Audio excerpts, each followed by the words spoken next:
আরজি করে find out হয়েছে কে দোষী, সে জেলে রয়েছে। আরজি কর কাণ্ডে যেসব ডাক্তারদের নাম এসছে তারা জেলে রয়েছে। ব্যবস্থা হচ্ছে না। পশ্চিমবঙ্গ এমন একটা রাজ্য যেখানে কমপ্লেন হলে ব্যবস্থা হয়।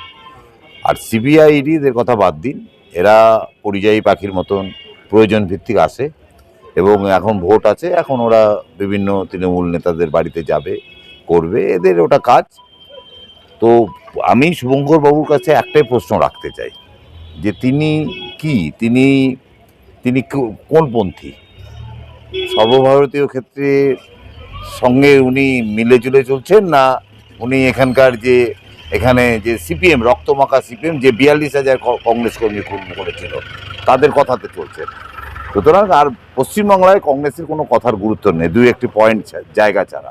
হ্যাঁ, ওখানে কংগ্রেসকে মানুষ, এখানকার পশ্চিমবাংলার মানুষ প্রত্যাখ্যান করছে। তাদের শুভঙ্কর বাবু আমাদের দলের বিরুদ্ধে কি বললেন, আর আইন শৃঙ্খলা নিয়ে কি বললেন, দুর্গাপুরের সব যারা ইন্ডিকেট হয়েছে সঙ্গে সঙ্গে অ্যারেস্ট হয়েছে।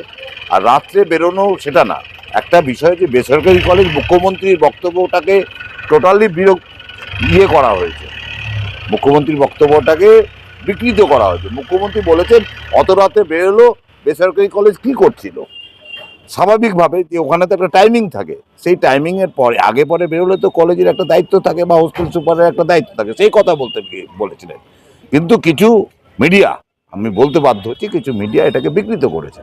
মেয়েরা বেরোবে না কে বলবেন না, ম্যাম, সবাই বেরোবে, সবাই যে যার কাজে বেরোবে। তো এগুলো নিয়ে শুভঙ্করবাবু অবান্তর সব কথা বলছেন। এইসব কথার কোনো গুরুত্ব পশ্চিমবাংলার মানুষের কাছে নেই।